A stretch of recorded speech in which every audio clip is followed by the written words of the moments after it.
Muito bem, né? Vamos então neste momento passar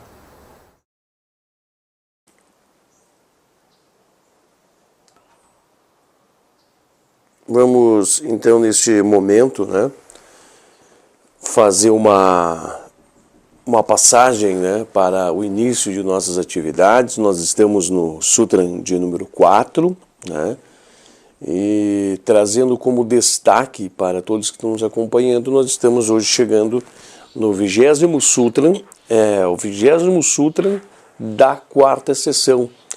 E destacando que a quarta sessão são compostas por 34 sutras, né? Então isso traz um apontamento que, contando com esse de hoje, nós que ainda estamos por concluir, nós temos então uma jornada de 15 sutras, né?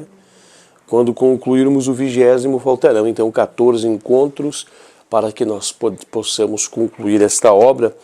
Então nós estamos aí há 3 meses e algumas semanas de estarmos concluindo nossa jornada. Nós vamos até, só para fins demarcatórios, né? Nós estamos no ano de 2021, nós vamos aí até meados de agosto, setembro, então, para estar concluindo este período, e destacando que nós estamos dentro então dos eventos aí do mês de maio, né? Mês de maio, no ano de 2021.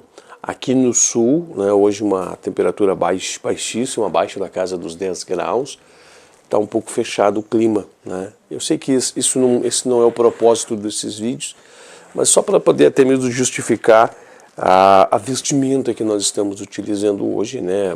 Roupas mais pesadas, mais grossas, para poder realizar este trabalho. Nós estamos dando continuidade, então, né, dentro das temáticas propostas. Nós estamos numa sequência de 4 sutras que teve início no Sutra 19.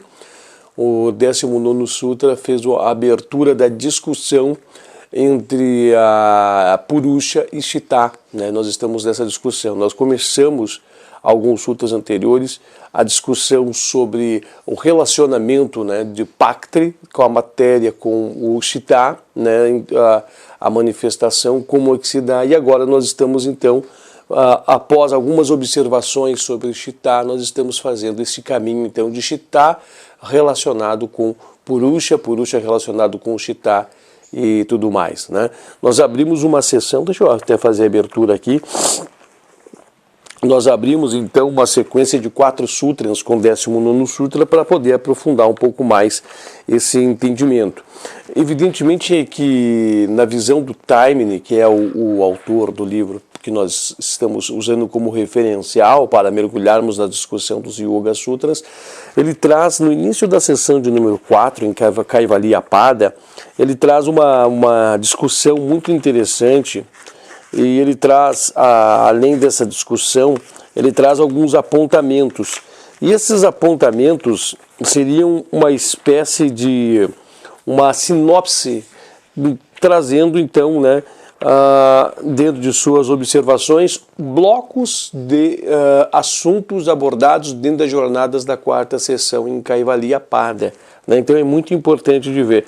Então nós estamos nesses blocos, né, vamos colocar por essa frase, que iniciou no 12º Sutra e estende-se até o 20º Sutra.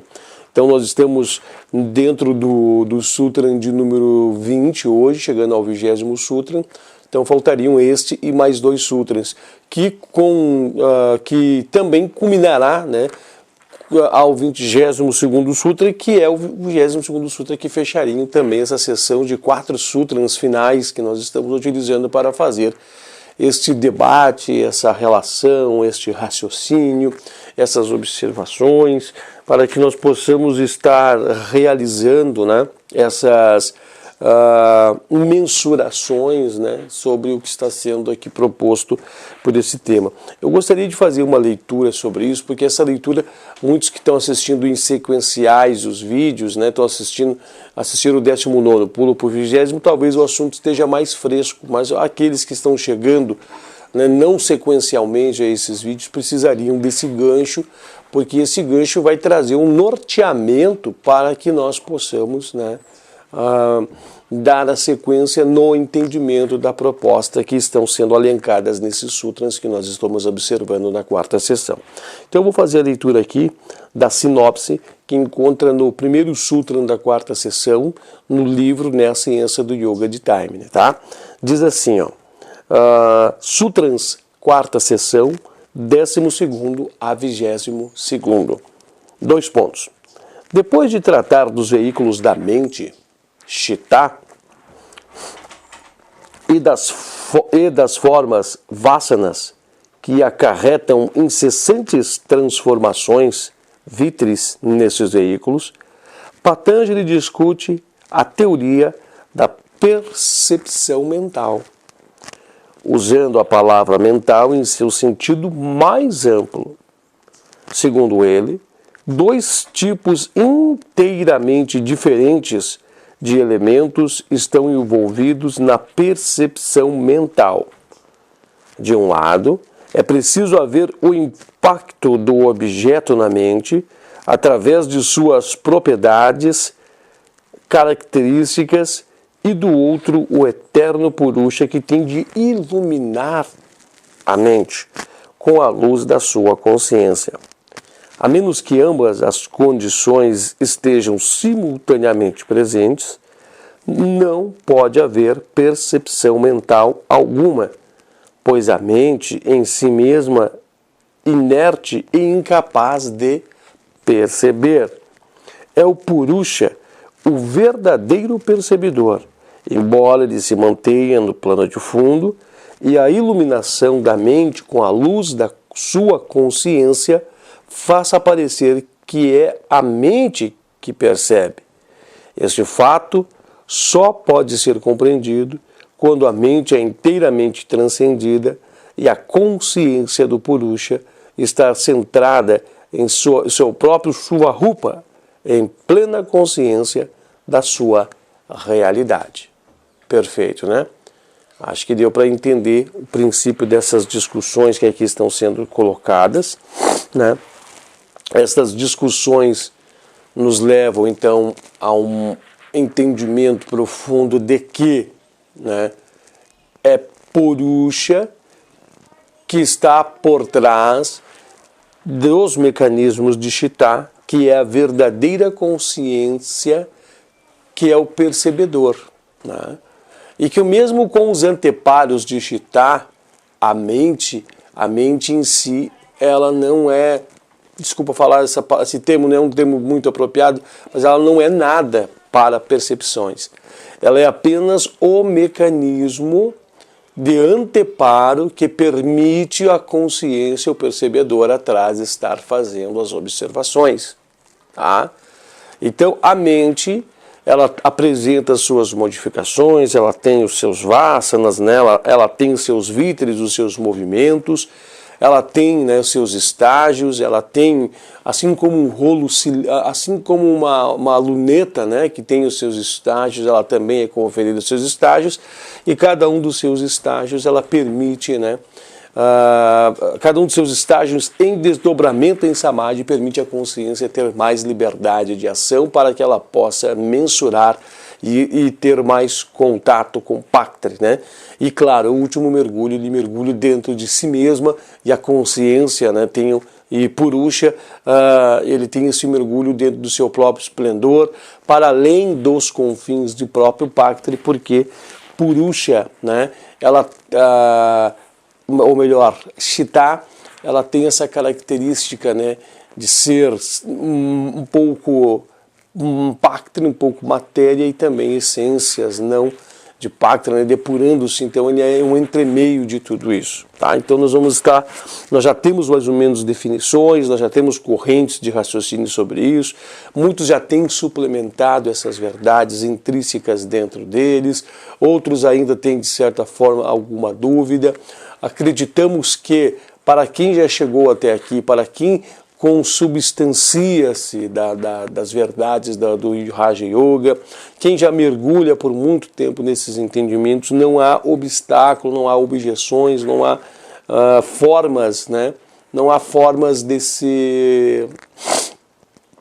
não há formas de contrariar essas ideias aqui propostas, não há forma de não ter esse entendimento da forma que está aqui. Que Purusha atrás é o percebedor. Até a gente está se apropriando de uma analogia muito interessante esses últimos encontros, que é aquela do explorador, né, no navio, o capitão do navio, utilizando-se da luneta para poder fazer a percepção, explorar, né, para além das linhas do horizonte naquele vasto oceano, e fazer a percepção, né, da terra, né, dos montes que representam a terra, que está a uma larga distância, né? Então a gente faz essa comparação.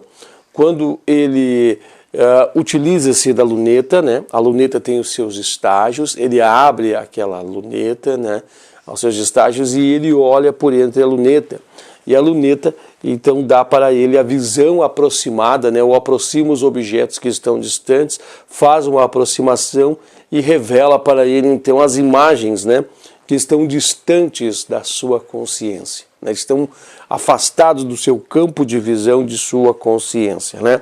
E nós já utilizamos em alguns eventos esse exemplo, e aqui nós aproveitamos e nos apoiamos sobre eles mais uma vez, para que nós possamos expandir a nossa meditação, né? Nós percebemos que naquele momento, a enxergar longe, profundo, no vasto, além do vasto oceano, ou tentar, né, por entre as águas, identificar o que tem lá na linha do horizonte, ele utiliza desta ferramenta, né, de visão. Aqui, né, nos desdobramentos do reino de Paktri, é a mesma coisa, né? Purusha, então, usa Chitta como se fosse esse mecanismo, né? E esse mecanismo é o que faz toda a leitura, por mais errônea que seja, né? Mundo de Maya, aquela história que nós temos todos, mas ele é este mecanismo, é essa luneta, né? Ele é este anteparo que faz toda a mediação, todas as observações e traz todas as definições para Purusha, que está no plano de fundo, o eterno conhecedor, o percebedor, melhor dizendo, né, o eterno percebedor que está no plano de fundo. E aí nós podemos também fazer algumas analogias, por exemplo, assim, podemos destacar que as lunetas, elas têm, apesar de suas lentes, né, estarem sendo utilizadas para aproximar os objetos distantes, nós podemos ver que ela traz, né, uma série de imperfeições, ela traz delimitações, ela apenas apresenta uma imagem, né, borrada, muitas vezes distorcida, e se as lentes estiverem riscadas, pelo amor de Deus, né, aí a imagem vem mais distorcida ainda. Ou se essa luneta estiver com algum defeito, pior ainda será as definições das imagens para o observador. Chitta também, né? Chitta tem as suas limitações, tem seus envolvimentos no campo de Maya, tem as suas vibrações, os seus vitris, tem os seus vasanas, tem também as suas modificações, e tudo isso traz distorções, né? Não são leituras bem aprofundadas dentro do campo da observação, que é nos desdobramentos deste plano, né, que é o plano mais denso que nós estamos observando. Então, nesses planos mais adensados, no adensamento, né, aqui deste plano, então nós percebemos que traz, né, informações distorcidas. Nós nunca vamos negar, né, o que nós estamos aqui percebendo deixa de não ser a verdade, né? Mas nós queremos dizer que quando desdobramos em Samadhi, as amplificações de todos os conteúdos que estão revelam-se, né? Nós temos muito mais desdobramentos, muito mais informações, inclusive os próprios Siddhis se revelam nesses verdadeiros poderes e que nos facilitam a estar mais próximo das verdades que estão ocultas em todas as revelações dos seus objetos, né? Nós começamos então a ter percepções, nós começamos a entender que os objetos nada mais são de que não estão, né, dispostos livremente, na verdade eles compõem um apanhado, né, de grau de Paktri, É até interessante destacar que mesmo o ar estando aqui, nós não estamos vendo a matéria que está nos circundando, e nós começamos a enxergar, então, né, esses elementos, essas composições de uma forma totalmente diferente, com maior esplendor, maior senso de atividade. Nós começamos então a ter umas leituras muito mais profundas, né? E claro que com certeza nós conseguimos atingir cada vez mais o grau de realidade do que realmente eles são, né, de que eu realmente é, do que realmente isso significa, e nós começamos também assim desdobrarmos internamente dentro de nós e termos mais liberdade de ação, no qual o Purusha, né, toma-se cada vez mais a consciência de si mesmo e permite compreender que está na realidade utilizando-se, né, dos veículos de Chitta para que ele possa ter a sua experiência, né, e todas as situações que relacionam a confusão de que somos o corpo, todas as relações, né, do sistema do pertencimento, do meu, do minha, todas aquelas questões que nós já debatemos exaustivamente nos sutras anteriores. Deixa eu agora fazer o seguinte, eu gostaria agora nesse momento de retornar então aqui, eu tenho a demarcação da página. Nós estamos retornando então aqui o Sutra de número 20, mas eu acharia muito interessante, antes desse mergulho no Sutra de número 20, até porque ele é curto demais, né? O Sutra de número 20 é apenas um parágrafo que corresponde a 1/3 de um folho de um rosto de uma página na exposição de Taimini, o que ele quer fazer. O 21º Sutra não, o 21º Sutra ele é quase uma folha completa, né? Ele é um rosto de uma folha e mais 2/3, né, de um outro lado de uma folha em média. Então o que eu quero aproveitar para destacar para vocês, o que é o título? O título do 4º Sutra, o 20º Sutra da 4ª sessão. O que traz no enunciado do seu título, que foi traduzido, né, de línguas do sânscrito para o indiano, né, com as mãos de Taimini para o inglês, né, e do inglês para o português. Eu não sei se de verdade seria esse contexto, mas é dessa forma que eu faço a visualização agora. Não estou atestando, não estou afirmando, porque Taimini era um indiano, né? Então possivelmente dominava o inglês, né? Teve contato com a cultura inglesa no centro europeu, né? Na ilha europeia ali, né? Na Inglaterra. Então possivelmente ele já possa ter escrito em inglês o que aqui está. E depois, claro, foi traduzido para a língua portuguesa para nós termos acesso.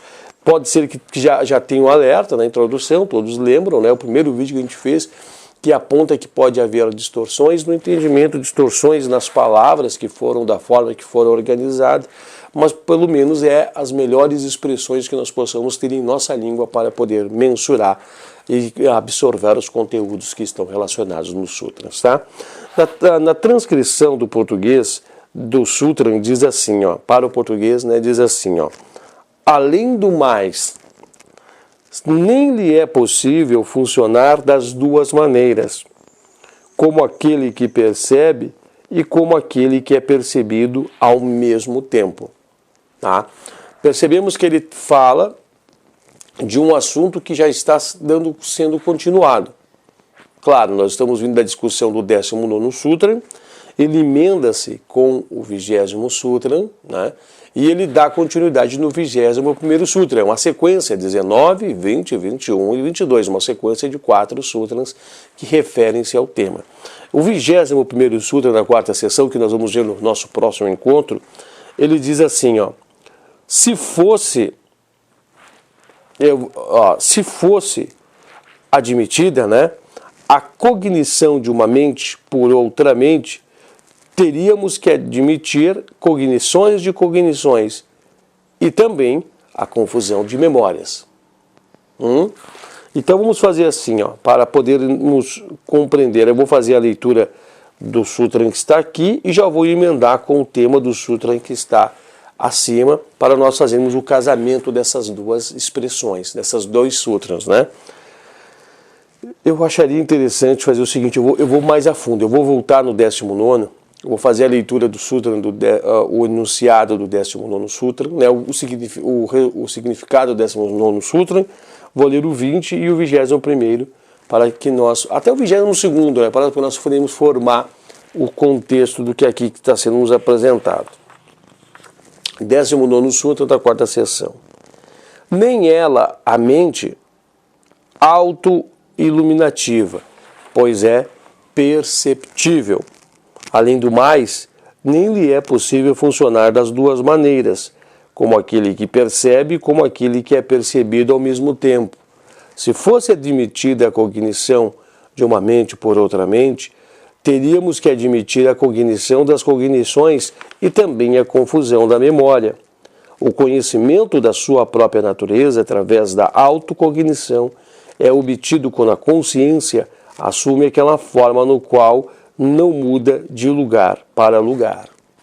Perfeito? Estas seriam então as transcrições, né, até o 22º Sutra, para que nós pudéssemos entender a contextualização de todo o tema proposto ou discutido nesses 4 sutras. Tá? O 19º Sutra, que nós perfazemos o caminho, né, no encontro anterior, ela fala assim, ó, nem ela é auto-iluminativa, pois é perceptível. E aí, no início do seu introdutório, das discussões do seu introdutório, ela diz assim, ó, depois de ter afirmado, na quarta seção, número 18, que Purusha é a única testemunha eterna de todas as modificações da mente, em qualquer nível que possa ocorrer, Patanjali passa a fundamentar esta afirmativa em um encadeamento de raciocínio nos 4 sutras seguintes. O primeiro elo desta cadeia é que a mente não é autoiluminativa, ou seja, capaz de perceber por seu próprio poder, por ser ela mesma perceptível. Não é o sol que brilha por sua própria luz, mas como a lua que brilha com a luz de outro corpo celeste. Acho que não precisamos deliberar sobre todo o tema, mas já deu para nós entendermos o que quer dizer aqui nestas palavras, né? Então, a proposição dos temas que aqui estão vindo, estamos agora numa etapa, né, de reflexão sobre a relação entre Chitta e Purusha no plano de fundo. Nós já temos essa percepção que diz assim, né, que o 18º Sutra fala assim, as modificações da mente são sempre conhecidas pelo seu dono, em razão da imutabilidade do Purusha, né? Quando fala modificações da mente, a gente vai atuar sobre o raciocínio correto, o raciocínio incorreto, a memória, a raciocínio, volição, essas questões, né, relacionadas à mente. A gente percebe que está mudando, né? A mente está... eu vou fazer aqui um exemplo bem interessante, que eu acho que vai trazer uma definição, né? 4 mais 4 igual a 8, né? 4 mais 4 igual a 8. Se quiser repetir, repita. 4 mais 4 igual a 8. Vocês percebem que eu fiz um raciocínio, tá? Eu projetei na minha mente o número 4, posteriormente eu projetei na minha mente o símbolo, né, o mais, e também fiz uma projeção raciocinal do mais 4. E cheguei à conclusão do igual a 8. Vocês percebem que quantos elementos, quanto processamento eu executei? Né? Mas percebe que eu não me modifiquei, eu continuo sendo o mesmo atrás de mim? Percebe que eu estou pensando, agora nesse exato momento, com a sequência dessas informações, vocês conseguem perceber que nós podemos pensar em várias coisas ao mesmo tempo? Nós podemos pensar no rio, no lago, no sol, na lua, numa árvore, num animal, num conceito, numa questão. Nós podemos estar aqui pensando. Vocês percebem que está alterando-se as imagens todo momento no plano de fundo da mente, mas quem está vendo as imagens continua assistindo-as no plano da mente. Puxem imagens em vossas memórias, né? Imagens que projetem vocês para o passado que vocês vivenciaram. Puxem nas suas mentes, né? Façam essa... E observem que o espectador, né, o que está no plano de fundo, quem está vendo essas imagens, não modifica-se. Né? Olha, Chitai está mudando. Chitai está tendo vítres, né, movimentos, modificações. Fechem os olhos se vocês preferirem para fazer isso. Parece um exercício leve, parece um exercício liviano, parece um exercício sem sentido profundo, mas façam essa constatação, olha, né? E vocês verão que nesses desdobramentos que nós estamos aqui propondo, né, nesses desdobramentos que nós estamos aqui fazendo, que nós estamos aqui conduzindo, né? Olha só, tem um espectador, né? As imagens se produzem, se modificam, se alteram, e tem um espectador atrás que não se altera, que não se modifica, que não se transforma, né? Então a gente está vendo que, nesse exemplo que nós estamos dando, as modificações de Chitai não alteram o percebedor que está no plano do fundo. É um exercício bobo, desconexo, talvez até sem um contexto ou uma finalidade apropriada, é algo criado e inventado no agora, intuído, né, de uma forma dos nossos, mas processem essas informações, né? Fechamos os nossos olhos, entramos em status meditativos, tentamos entrar, agora vai ser muito difícil, né, pela velocidade da mente, mas tenta fazer isso e tenta imaginar, tenta explorar a mente de vocês, né? E vocês verão que o explorador é o mesmo. O explorador não se modifica, né? Que Chitai está em transformações e mudanças, mas o explorador não se modifica. É como nós estivéssemos olhando a tela do celular e as imagens no celular modificam-se, mas quem está assistindo é a mesma pessoa, né? E o celular está ali trazendo imagens que estimulam sentimentos, que estimulam desejos, as emoções, né? Medos, angústias e tudo mais, pelas cenas que se apresentam de um filme, talvez, que você esteja assistindo. Mas perceba-se que você é o mesmo em sua essência, você não se modificou, né? Você pode ter adquirido conhecimento, você pode ter se transformado consciente de coisas que você ainda então não conhecia, mas o percebedor é o mesmo, não muda, né? O percebedor que está atrás não se modifica, não se altera, continua sendo você. Continua sendo você. E eu posso também refletir que se agora, nesse exato momento, nós tivéssemos um membro do nosso corpo amputado, né, um amputamento de uma mão, um amputamento de um pé, de um braço, nós continuaríamos sendo lá atrás o mesmo, não modificaríamos. Nós teríamos somente a limitação de corpo.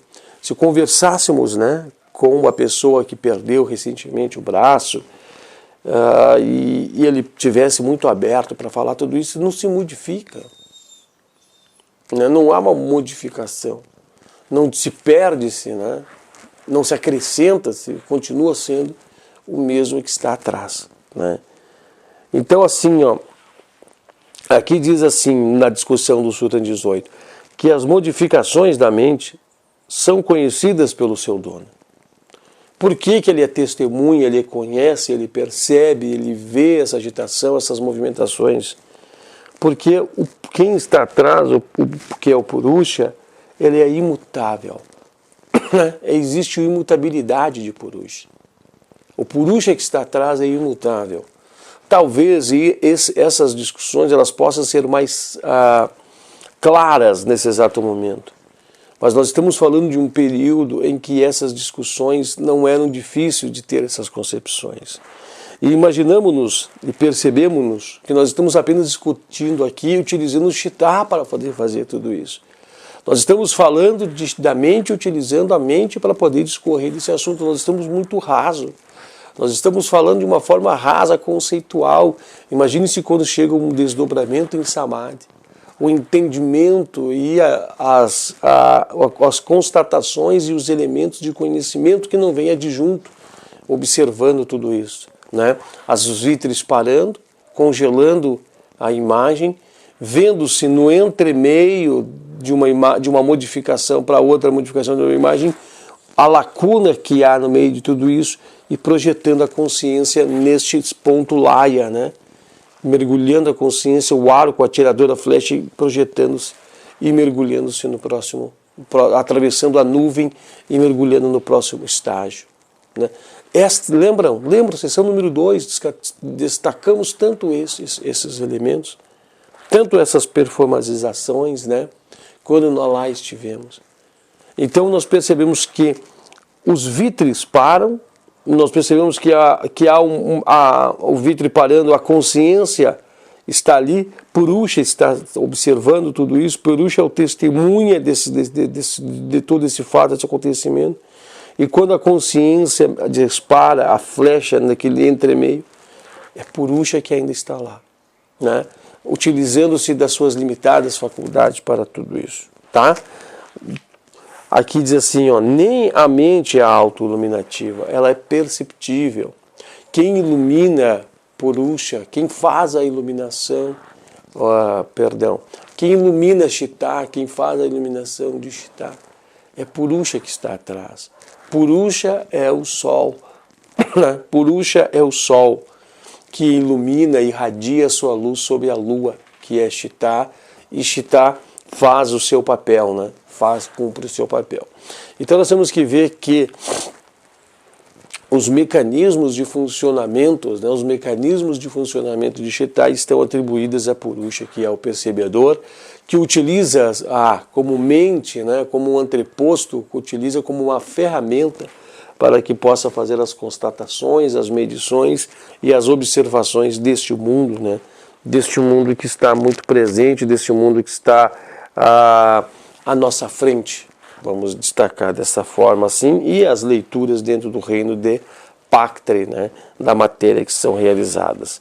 Então, acho que é um importante pensamento, né, importantes constatações, são importantes observações que nós temos que ter em nossa mente, né?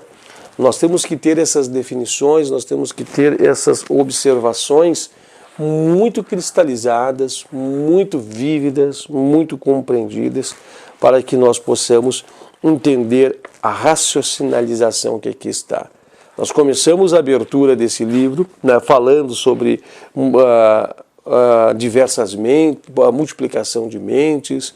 Nós trouxemos uma contextualização sobre esse sentido, mergulhamos nesses temas, porque o processo em Kaivalya trará um aceleramento muito profundo antes dos últimos desdobramentos, e aqui há discussões muito importantes a respeito desses temas que serão aprofundados, né, mais adiante, para que nós possamos, né, fazer deliberações e entendimentos muito profundos que ainda faltam, né, nós concluirmos.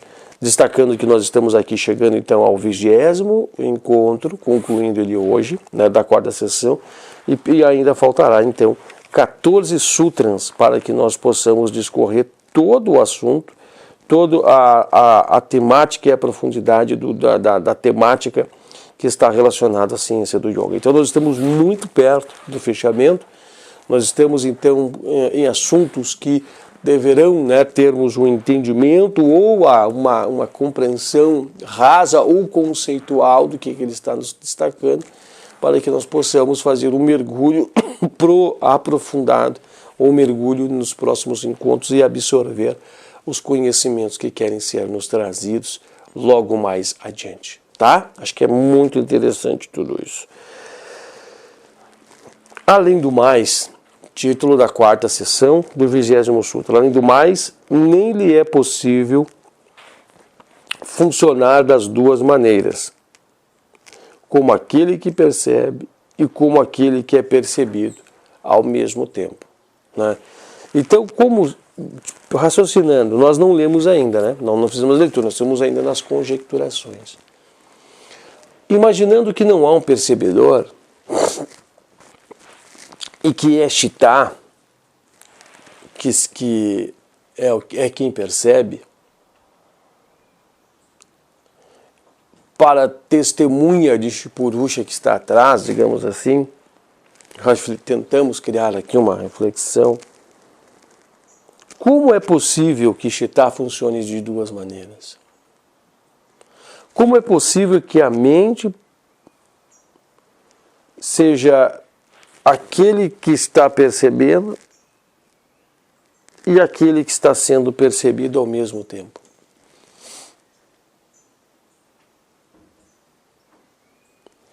Como que as transformações de Chitta não modificam o percebedor? Como que as transformações, né, que se passam no campo da mente não alteram o percebedor que está no fundo?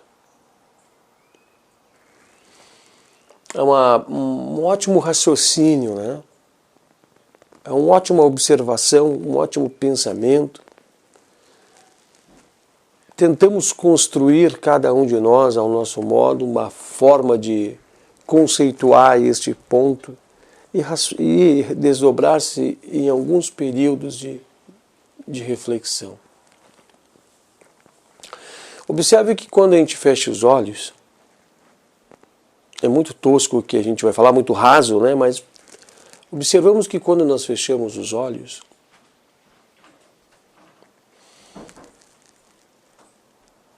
a gente vê que ainda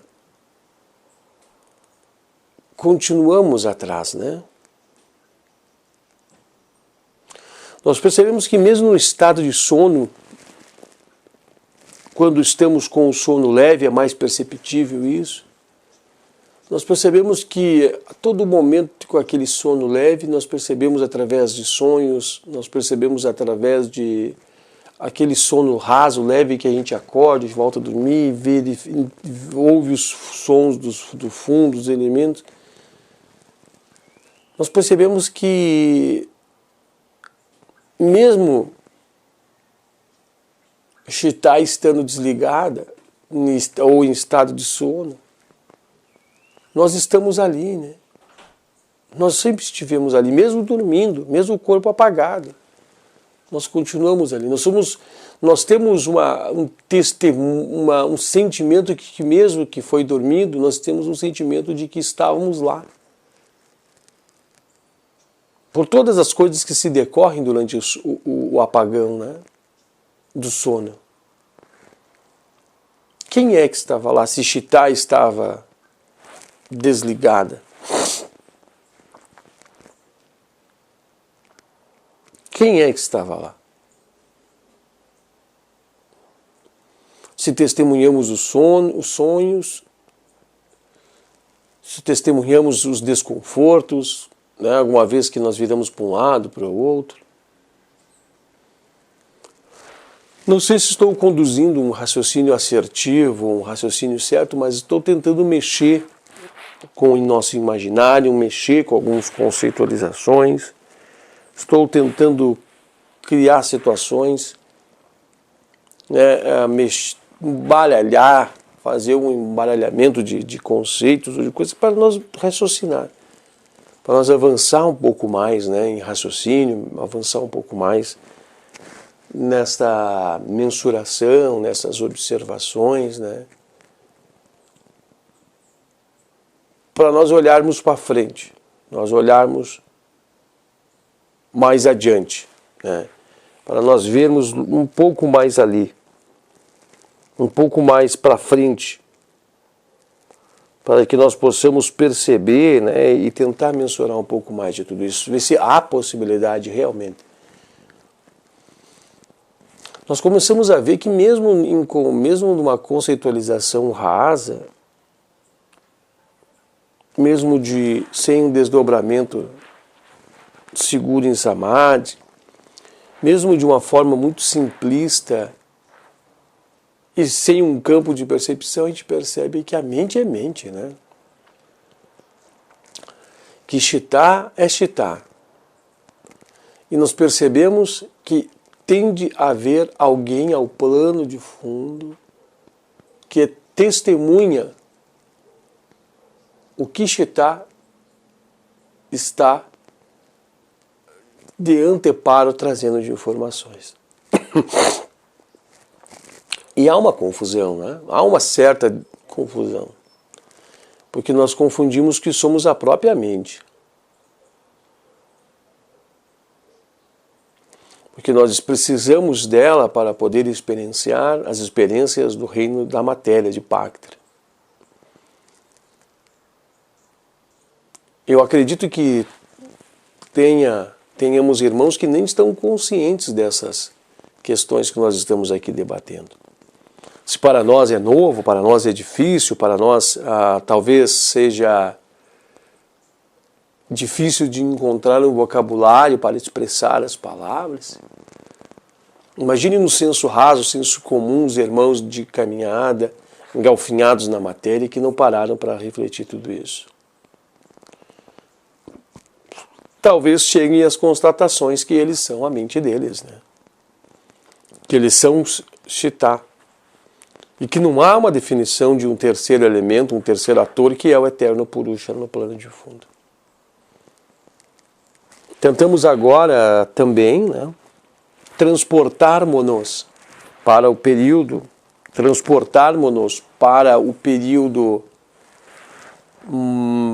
da época de Patanjali, e tentamos nesse transporte, nessa mensuração, nesse imaginário coletivo, essa imaginação pessoal, quer dizer, de cada um de nós, mensurar como eles viam essas questões e como eles entendiam sobre tudo isso. E agora percebemos como era revelado e orientado pelo mestre Patanjali, pelos desdobramentos que ele fez, as experienciações que ele fez, e entender que havia uma essência, né? Que de verdade essa essência é eterna e ela está por trás e ela não se modifica, ela não se transforma. Ela é ela em si, né? E ela não se modifica, porque se ela se modificar, ela não é ela mesma, né? Ela não é ela, porque ela se alterou, se modificou. Mas é os seus veículos, os seus agentes, as suas funções que passam pelas transformações e modificações. Somos o Sol, como diz aqui, né? Nós projetamos luz sobre os astros, nessa comparação. Nós não somos os astros que dependemos da luz do Sol. Podemos dizer que a luz do Sol que nós dependemos é a luz divina, a chispa divina, a consciência de Deus, que tudo permeia onde tudo está, né? Interessante de se refletir sobre tudo isso. Nós temos apenas um parágrafo, né, para fazer o mergulho de nossas leituras. A gente vai até fazer a leitura desse parágrafo. É muito curto, mas vamos fazer essa leitura para que nós possamos então trazer o conhecimento técnico, o conhecimento, vamos dizer assim, não técnico, né, o conhecimento acadêmico, né, do que quer nos passar time com essa contextualização aqui. Nós já estamos chegando aí a 46 minutos, nós já estamos a 14 minutos de fechar mais ou menos esse sutra, mas agora acho que é importante nós termos então de apoio à construção do nosso pensamento o que está contido aqui, né, a leitura do que está aqui, para que nós possamos ter apoio, para que nós possamos continuar deliberando e observando e ampliando mais o raciocínio sobre isso. Destacando que a quarta sessão, o Sutra número 21, que é o nosso próximo encontro, ele diz assim, ó: se fosse admitida a cognição de uma mente por uma outra mente, teríamos que admitir a cognição das cognições e também confusão de memórias. Acredito que pode ser que norteie-se um gancho levantado agora aqui para dizer que seria, né, esse anteparo que está pelo fundo, Purusha, seria também uma mente, né, precisaria de uma mente para funcionar através de outra mente. E aí fala-nos aqui, se fosse assim, haveria cognições de cognições e haveria confusão de memórias. Nós vamos estar mergulhando mais à frente nesse tema aqui, tá? Então o próximo encontro também vai trazer uma uns postulados bastante importantes, né, para que nós possamos mergulhar. Vamos à leitura? Quarta sessão, 20º Sutra, que diz assim, ó: além do mais, esse é o título, tá? Nem lhe é possível funcionar de duas maneiras, como aquele que percebe, como aquele que é percebido ao mesmo tempo. O fato de a mente ser perceptível é uma questão de experiência. Ora, se a mente é perceptível, ela não pode, ao mesmo tempo, ser aquele que percebe. Fantástica definição, né? Olha que interessante. Se de fato a mente ser perceptível é uma questão de experiência, ora, se a mente é perceptível, ela não pode ao mesmo tempo ser aquele que percebe. O que isso quer nos falar? Eu consigo perceber a mente, né? Nós percebemos. Eu percebo minhas memórias, eu percebo os movimentos, eu percebo as modificações. Então eu não posso ser a minha própria mente. Eu tenho que ser quem está atrás, eu tenho que ser um agente atrás, olhando as percepções e as modificações dela. A mesma coisa não pode ser quem percebe e quem é percebido.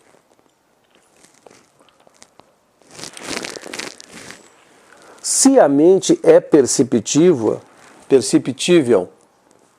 se a mente, Chitta, é perceptível, conclui-se que deve haver um poder da natureza da consciência que torne a mente capaz de exercer suas funções de percepção.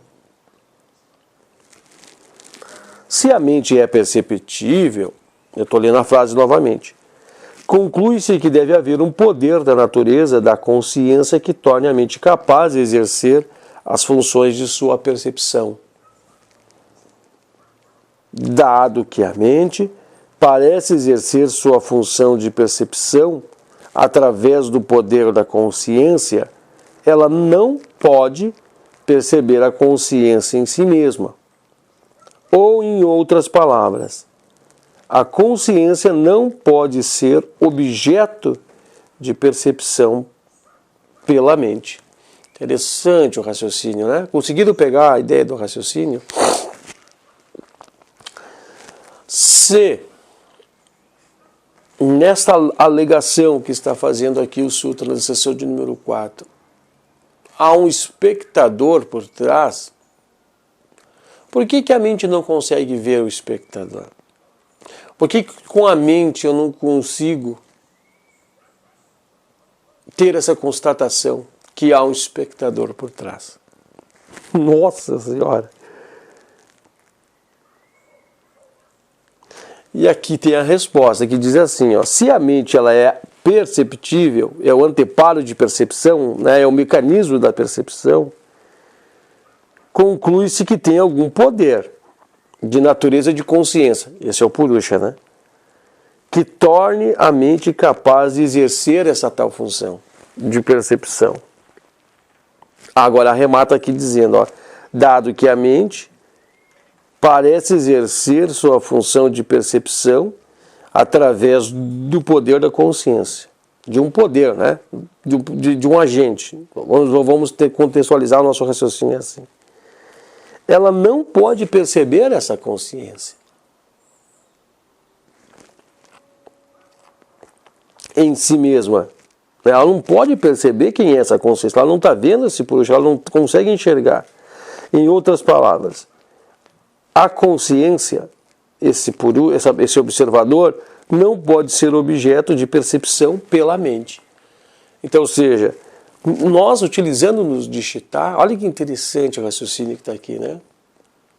Nós utilizando-nos da própria mente, nós estamos vendo, né, a consciência.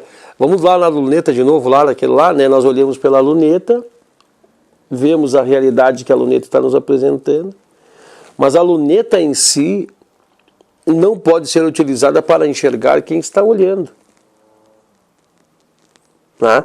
Ela não testemunha o formato de ver quem está projetando o olhar por entre ela, de testemunhar quem está atrás. Ela não consegue ser usada para dar testemunho de quem está atrás, mas só está exercendo sua função, porque alguém está utilizando ela como instrumento.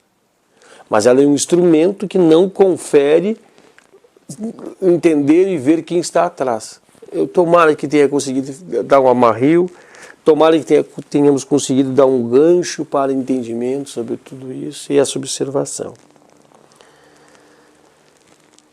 Tomara que tenha ficado bem, dado um clim, né, o clim, a batida do sino do entendimento.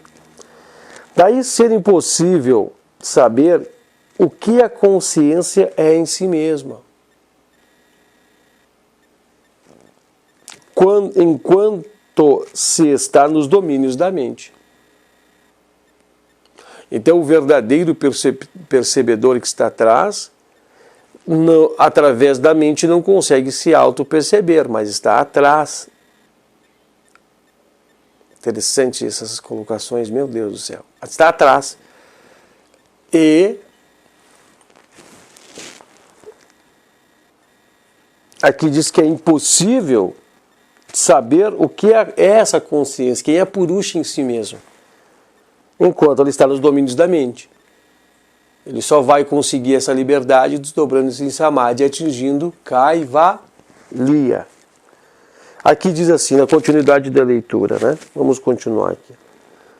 Na medida em que o aspecto cognitivo da consciência age por intermédio da mente, ele está, por assim dizer, voltado para fora.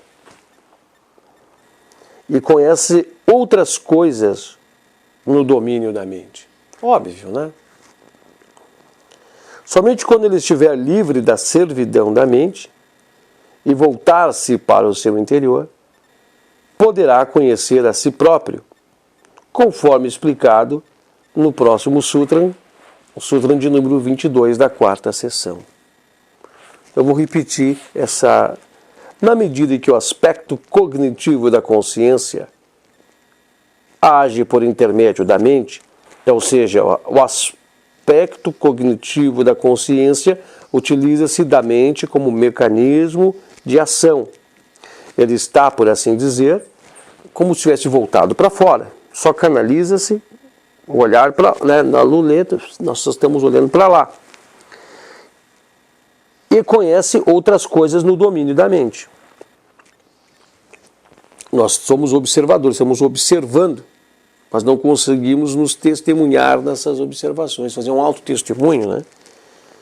Aqui diz assim, somente quando estiver livre da servidão da mente, e isso só se ocorre com os desdobramentos em Samadhi, mas a total liberdade se dá em Kaivalya. Aqui diz assim, ó, somente quando estiver livre da servidão da mente e voltar-se para o seu interior, Kaivalya, né, poderá conhecer a si próprio, conforme explicado na quarta sessão do número 22. Perfeito, né? Acho que trouxemos aqui uma belíssima discorrição da exposição desse tema, belíssimas observações aqui estão. Os próximos sutras, então, a gente vai aprofundar sobre isso, mergulhar sobre isso. O 18º sutra diz que a mente não é autoiluminativa, ela é perceptível, né? E diz que se há modificações na mente, o 18º sutra, né? E há, né? Apontando sobre as modificações, e elas são testemunhadas e conhecidas, é porque há um agente imutável, né? Que é Purusha, que está por trás. E aqui vem toda a discorrição desse tema. Nós vamos continuar então sobre esse tema no 21º encontro, né? E só para poder destacar para vocês então que o 21º encontro também vai trazer uma discussão sobre isso, né?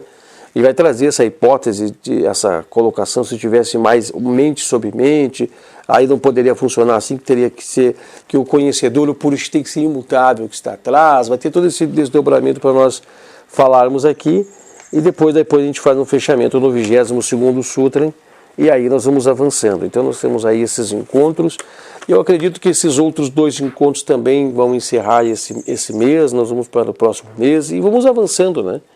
Nós vamos avançando frente ao fechamento e tudo mais. Ainda faltam aqui nas minhas observações cerca de 3 minutos para nós encerrarmos, mas eu quero destacar para vocês que acredito que ficou bastante compreensível, acho que deu para nós termos um profundo entendimento, acho que deu para fazer uma mensuração larga desse tema proposto, acho que deu para nós fazermos as referidas observações do que aqui quer nos apontar. Eu acredito que deu para nós termos, né, um mergulho mais profundo no entendimento do tema que aqui se apresenta, tá? É muito bom para quem tem o livro, que possa fazer leituras, possa fazer jogações também assim. As meditações reflexivas que vocês vão fazer vão ser muito profundas para todo esse momento. É muito importante esse momento das meditações, tá? Dos exercícios, vocês sabem tudo como proceder, tudo como fazer. E a gente deseja a todos, né? Vocês tudo de bom, muita luz, muita paz, né? Muita tranquilidade. Deixa eu fazer uma observação aqui, sim. Nós estamos fechando, então. Muito obrigado a todos que nos acompanharam até este momento. Muita luz, muita paz, muita gratidão. Agradeço a todos, né, por essa oportunidade também. Estamos levando a cabo essa nossa proposta, né, dos encontros serem de 1 hora por cada sutra, né? Muitas vezes então nós aproveitamos quando os sutras são pequenos nas suas exposições, a gente aproveita para fazer um mergulho no introdutório, como introdutório no que nós já passamos, para realimentar, reavivar. Nada se perde, né? Tenho certeza que nada se perde, tudo faz parte da instrumentação do conhecimento e tudo serve de apoio e de base para que nós possamos dar um mergulho profundo, né, no entendimento, né? Muito obrigado a todos e Namastê.